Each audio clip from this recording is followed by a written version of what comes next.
Бальзака «Путешествие по России». Часть 3. Бальзак в Петербурге. История взаимоотношений Бальзака и России неоднозначна и имеет давние глубокие корни. В ней переплетаются и политические, и писательские, и личные амбиции писателя.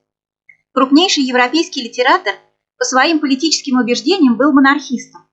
Францию в этот период постоянно сотрясали буржуазные революции, утверждавшие в стране неприемлемые для Бальзака принципы социальной жизни. Он был глубоко неудовлетворен своим положением в обществе июльской монархии. Легитимист и, стало быть, политический противник Луи Филиппа, он не пользовался вниманием правительства. Несмотря на свое желание и право, он не был ни академиком, ни членом законодательных палат. Его огромное литературное значение не было признано французской критикой. Поэтому Бальзак мечтает утвердиться в Петербурге и достичь здесь того, что ему не удалось в Париже. Стать влиятельным политическим деятелем, признанным великим писателем, крупной общественной фигурой. Дополнительной причиной тяги Бальзака в Россию является его постоянная склонность к деловым планам. Помимо издательских и театральных проектов, он усматривал здесь и другие пути к независимому существованию. Россия могла помочь осуществлению и его деловых проектов. Достаточно известно страстное желание великого романиста составить себе крупное состояние. Не ограничиваясь своей творческой работой, он сам, очертя голову, кидался в разные предприятия, постоянно стремясь быть не только великим художником, но и крупным дельцом-организатором. С преодолением вечного денежного кризиса в своей жизни Бальзак связывал возможность выгодного брака. Для него брак всегда представлял собою некоторую сделку, которую по законам современного общества необходимо было довести до максимальной выгоды. Он открыто заявлял об этом. Уже в 1821 году он пишет своей сестре: «Подыщи мне какую-нибудь богатую вдову, я дам тебе 5% с приданого». Когда в 1832 году завязался роман в письмах с богатой польской графиней, российской подданной Эвелиной Ганской, длившийся 18 лет, Бальзак получил надежду сорвать, как он говорил, ошейник нищеты. Но она была замужем, и ее брак длился до смерти мужа до 1842 года. Чтобы не потерять богатые украинские земли поместья Верховня, ныне Житомирской области Украины, предприимчивая Ганская затеяла процесс по передаче имения дочери. Для этого потребовалось ее присутствие в столице Российской империи, Петербурге. Туда в июле 1843 года приезжает Бальзак, чтобы увидеть возлюбленную, помочь ей в продвижении дела своим авторитетом и, наконец, осуществить мечту о пребывании в России. Но план завоевания России оказался одной из последних иллюзий Бальзака, которую, как и все прочие, ему было суждено утратить. Ему не удалось стать ни советником Николая I, ни крупным украинским землевладельцем, ни руководителем русского общественного мнения, и, вне всякого сомнения, он не нашел личного счастья ни в головной своей любви, ни в своем предсмертном браке, напоминавшем медленную агонию. Эти сложные замыслы во многом определяют русские симпатии Бальзака. Тяжелые условия и трудный литературный быт Парижа заставляют его подчас мечтать о полной миграции и, как он говорил, сделаться русским. Бальзак начинает думать о России как о месте постоянного жительства уже с 1839 года. Накануне своего отъезда в Петербург 1 июля 1843 года Бальзак говорит своим издателям: «Я не знаю, вернусь ли. Франция мне надоела. Я охвачен сильной страстью к России. Я влюблен в абсолютную власть. Я увижу, так ли это прекрасно, как мне кажется. Жозеф де Местр долго прожил в Петербурге. Быть может, и я останусь там». Но, как увидим, не только тихая слава Жозефа де Местра оказывала влияние на планы Бальзака. Узнав о готовящемся путешествии Бальзака в Петербург, высшие правительственные круги России решили использовать могущественное его перо в продолжении острой информационной войны, которую вела Россия с Францией после выхода в свет книги Астольфа де Кюстина «Россия» в 1839 году. Многим соблазнительной представлялась возможность опровержения Ля Рюсси, подкупленным большим французским писателем после посещения столицы и на себе испытавшим ложность наветов своего предшественника. Были ли на самом деле подобные предложения Бальзаку установить невозможно, но разговоры такие велись, а Бальзак все отрицал. Во всяком случае, он не только не написал никакого опровержения и тем более не получал никаких денег, но вообще не создал ничего в духе путевых записок после своего пребывания в Петербурге. О его жизни в течение 2 месяцев в северной столице известно только из его писем и воспоминаний современников. Правда, позже, в 1847 году, гостя у Ганской на Украине в Верховне, великий француз предпринял попытку написания путевых очерков, который назвал «Письмо о Киеве», но остановился на 50-й странице, даже не дойдя до Киева. Тем не менее, даже в таком виде записки Бальзака демонстрируют его отношение к России, к Франции, к Юстину. Он заявляет свою позицию как золотую середину, отличающую его от русофилов и русофобов. Она состоит в том, чтобы ценить Россию так, как должно. Ее позорили и поносили. Однако она, точно неуязвимый медведь, невзирая ни на что, движется вперед. Между тем, в интересах Европы рассмотреть Россию более пристально, писал Бальзак. Еще раньше он признавался, что не пишет ни за, ни против России, а стремится ее понять. Такая установка объясняет иронию Бальзака по отношению к своим соотечественникам, находящимся в плену мифов о французском превосходстве и русском варварстве. Поэтому эссе «Письмо о Киеве» стало плодом его раздумий не только и не столько о России, сколько о современной Франции и Европе. Бальзак был знаком с Кюстином, состоял с ним в переписке и даже прислушивался к его советам о том, как организовать свой быт в России. Но это не означало его согласия с точки зрения маркиза на Россию и со стремлением разоблачить и заклеймить ее. Он даже публично высказал свое отношение к книге Кюстина как ангажированной и продажной. Он утверждал: «Я высказался со всей убежденностью, что я уверен в величии России и что Кюстин рассматривал колосса глазами какой-нибудь газетенки». Как бы то ни было, но честная позиция Бальзака не повлияла на правительство России, не доверявшее более путешествующим иностранцам. И Бальзак в полной мере ощутил на себе эту глубокую неприязнь и настороженность.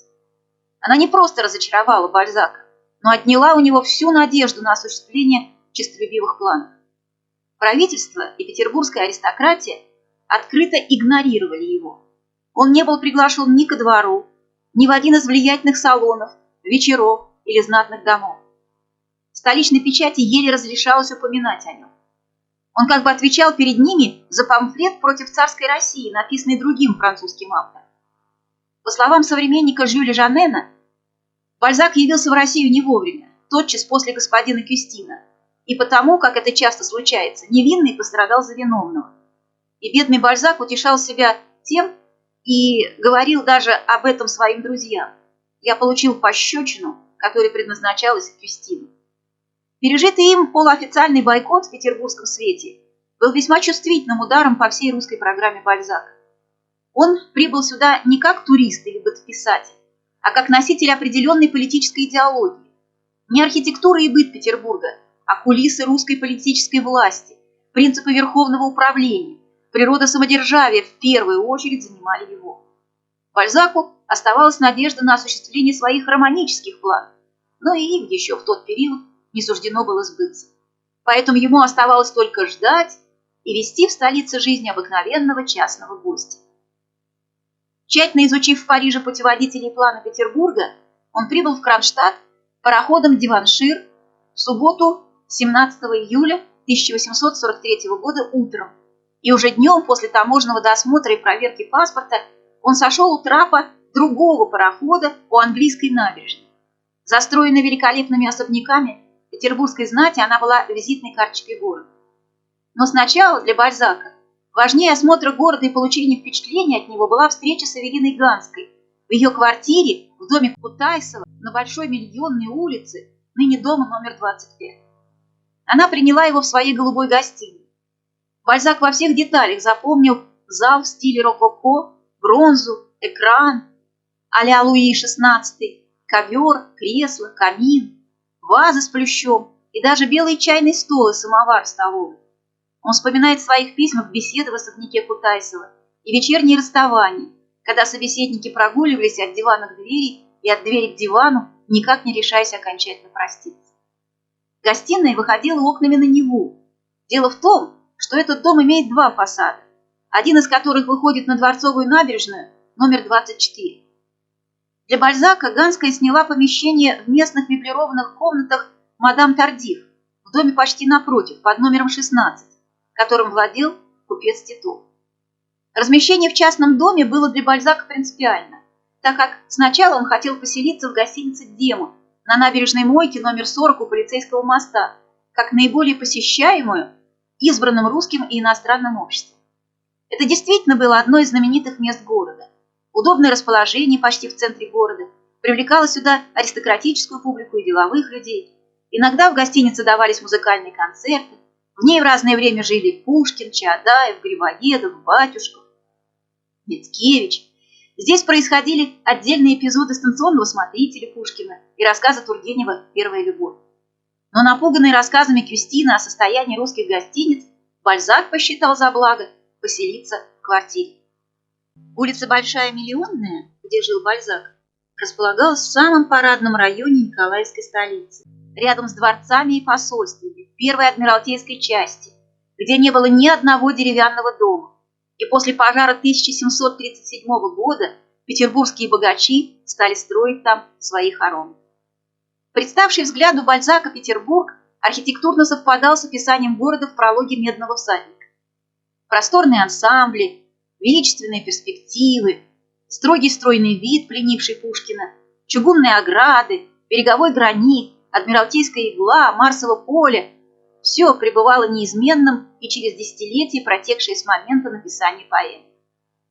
Это был сравнительно новый Петербург, недавно лишь принявший в своих главных частях стиль классического зодчества, а в своем уличном быту – обличие Николаевской империи. В начале 30-х годов Росси закончил постройку зданий Сената и Синода, Александрийского театра с театральной улицей и публичной библиотекой. Незадолго перед тем он завершил оформление Дворцовой площади сооружением арки главного штаба. В момент приезда Бальзака шла постройка постоянного моста через Неву и перекрытие Крюкова и Адмиралтейского канала. Исаакиевский собор уже принял в черни свои очертания. На цоколях египетских сфинксов у Академии художеств только что были высечены новые надписи. В своих письмах к Ганской Бальзак вспоминает место их прогулок, маленький сквер, который с такой тщательностью разбивают перед Троицким мостом. Бальзак почувствовал и оценил величественный стиль Петербурга, размах его планировки и торжественность архитектуры. Но от его наблюдательного взгляда не скрылась и неприглядная изнанка Петербурга. Черные дворы, запущенный конец Невского, переходящий в грязное предместье, какие-то характерные и отталкивающие черты большого скучного города, которые вскоре выступят в повестях русских учеников Бальзака, физиологических очерках и зарисовках натуральной школы. Иногда Бальзак появлялся с Ганской в обществе, был в Михайловском театре, где играла отличная французская труппа во главе с известной Алан. Французские спектакли на Михайловском театре были блистательны и многолюдны все лето, сообщает газета «Северная пчела». Здесь публика устроила знаменитому романисту овацию. Он посещал концерты в Павловском вокзале, бывал в Петергофе, но особенно любил Дворцовую набережную, куда выходили окна гостиной Ганской, и Эрмитажный мост через Зимний канал, по который должен был часто сопровождать свою даму. Вскоре по возвращении в Париж 20 ноября 1843 года Бальзак пишет Ганской, что часто развертывает план Петербурга в своем экземпляре путеводителя, рассматривает на карте Дворцовую набережную и долго любуется гравюрой, изображающей эту набережную и мост перед Эрмитажем. Его приезд был по существу крупнейшим культурным событием для России, способным дать решительный толчок движению нашей журналистики, критики, театра и художественной литературы. Но настороженность русского правительства к иностранцам затормозила это движение. Бальзак уезжал из Петербурга разочарованным. Ему не удалось осуществить свои заветные планы, но ему суждено было вступить в нашу страну другими путями, о которых он мало думал и которые оказались самыми верными и одновременно самыми почетными, путями восторженного преклонения перед его произведениями наших соотечественников.